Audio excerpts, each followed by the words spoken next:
Jai Mahamaya Ki Jai. In our last discourse, we read about the cause of the war between Asi and Baka.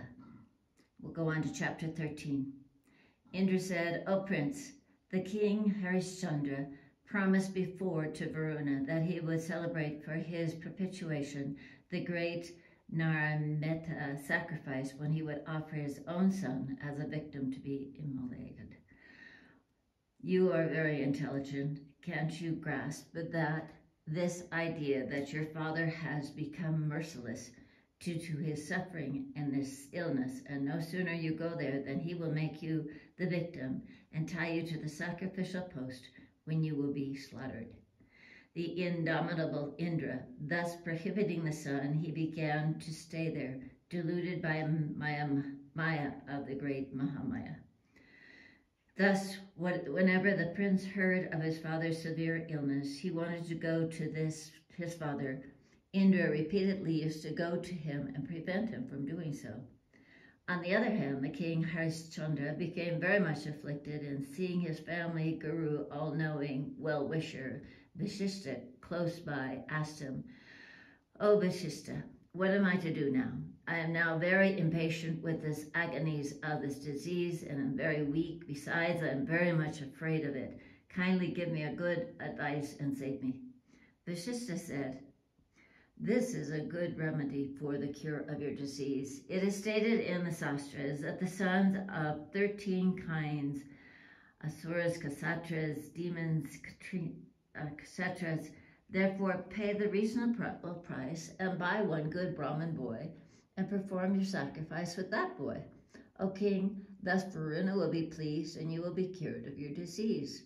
O king, hearing thus the words of Vasistha, the king Harishchandra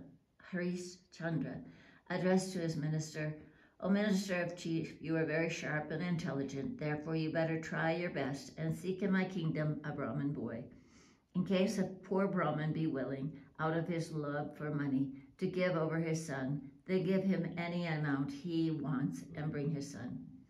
O minister, by all means bring a Brahmin boy for the sacrifice. In other words, do not be miserly or act lazily to perform my business.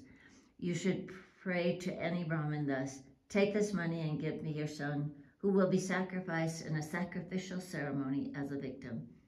Thus ordered, the minister sought for a Brahmin boy in town after town and village after until at last he came to know that in his kingdom there was a poor distressed Brahmin named Ajigartha who had 3 sons. Then the minister gave to the Brahmin what he wanted and purchased a second son named Suma Shipa and brought him before the king and handed him over to the king, saying that this is the Brahmin boy is fit for the sacrificial victim. The king then gladly brought the best Brahmins versed in the Vedas for the performance of the sacrifice and collected all the articles requisite for the purpose. When the sacrifice was commenced, the great Muni Vishvamitra came and seeing Suna Shipa tied, prohibited the king and said, "O king, do not be so bold as to sacrifice this boy, lest this boy be free. O long-lived one, I am asking this thing from you today, and if you obey it, certainly it will do good to you. O king, this boy, Sunashipa, is crying. His cries are paining my heart, and I'm feeling pity for him. Hear my word and free this boy out of mercy." See, the pure-hearted Ksatras in ancient days used to sacrifice their own bodies and thus preserve others' bodies so that they might attain the heaven. And now you are killing this Brahmin boy forcibly so that you may preserve your own body. Judge, how vicious is this your act? Be merciful to this boy. O king, everyone likes his own body to the same extent. You are feeling this yourself. Therefore, if you take my word, then quit this sacrifice. The king Harishchandra was ailing very much, hence he did not pay any heed to the Muni's words and did not quit the boy. Thereupon the very fiery spirited Vishvamitra became very angry with the king. Then Vishvamitra, the son of Kusiki, the foremost of the knowers of the Vedas, showed mercy on the boy and gave him the Varuna mantram. Sunashipa, very much afraid to lose his life, earnestly repeated the remembered Varuna and uttered that mantra in long verse. Varuna too, the ocean of mercy, knowing the Brahmin boy was praising him with hymns, came up to the spot and freed Sunashipa from his bondage and freed the king also from his disease and went back to his own abode.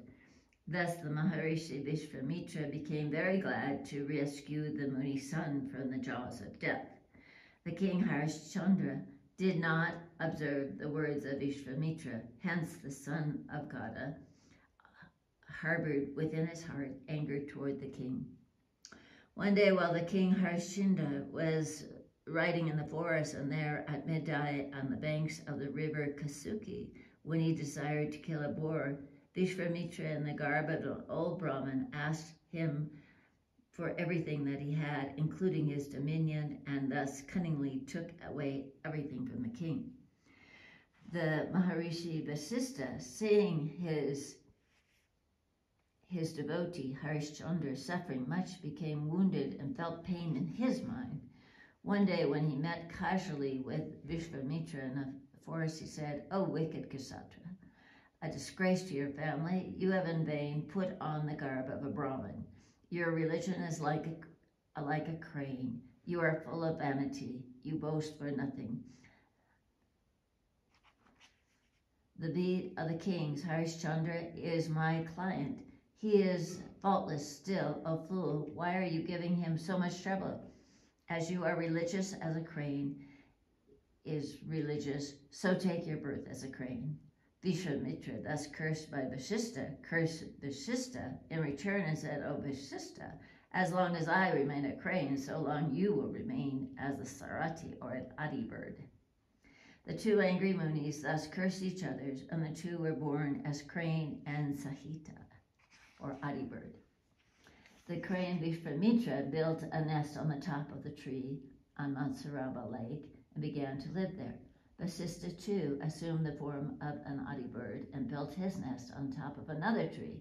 Thus the two birds spent their days in full enmity toward each other.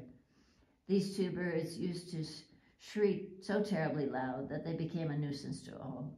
They fought daily with each other. They used to strike each other with beaks and wings and nails, and thus they were covered all over their bodies with cuts and wounds, and they were smeared with blood. They began to look like the Kinsuki trees. Thus the two rishis, in the shape of birds, in their state of bondage, due to each other's curse, passed away many years. Janamajaya said, "O Brahman, kindly tell us how Vasistha and Kasuki, the two rishis, became free from their curses. I'm very curious to hear this." Vedavyasa said, "Brahman, the grandsire of his subjects came there with all his devas filled with mercy on seeing those two rishis at war with each other.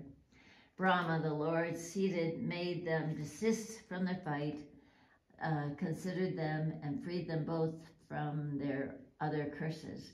Then the devas went back to their own abodes, and the illustrious lotus-seated Brahma went to Satyaloka, seated on his swan. Maharishi Vasistha and Vishvamitra became then friends and were tied by bonds of affection at the advice of Brahma. They went back to their own abodes. O king, now see that the Maharishi Vasistha, the son of Mitra Varuna, fought for nothing with Vishvamitra, as painful to both of the parties. Who then amongst the human beings, the demons or the devas, can conquer his egoism and always be happy? Therefore, the chitta suti, the purity of the heart, the purity which imparts to man the blessedness of God vision, is very difficult even for the high-souled persons. With the greatest caution and utmost effort, one has to practice for that.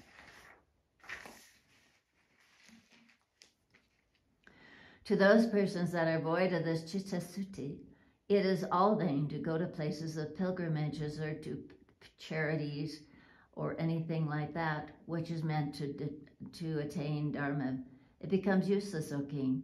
Shraddha, faith, is very kind, sattvic, rajasic, and tamasic. to all persons, to all their religious matters. The Sattvic faith is the only one that the three that yields entire results and is very rare in this world. The Rajasic faith, done according to the rules, yields half the results, therefore. And the Tamasic faith is fruitless and inglorious. The Tamasic faith rises with those people that are overwhelmed with lust, anger, greed. Therefore, O king, keep in the company of the good and hear the sastras and free the heart of worldly desires, and then concentrate on the worship of the Devi and live in a sacred place of pilgrimage. Men afraid and troubled with the defects of the Kali Yuga should always take the name of the Divine Mother, sing praises, meditate on her lotus feet. Thus the jivas will not have any fear of Kali, and the fallen vicious persons will easily be able to cross this ocean of the world and be free. There is no doubt in this. Here ends the 13th chapter of the 6th book on the description of the battle between Adi and Saki. After the discourse on Sunashipa in the Srimad Devi Bhagavatam of 18,000 verses by Maharishi Veda Vyasa. Jai Mahamaya ki, Jai Bole Baba ki, Jai.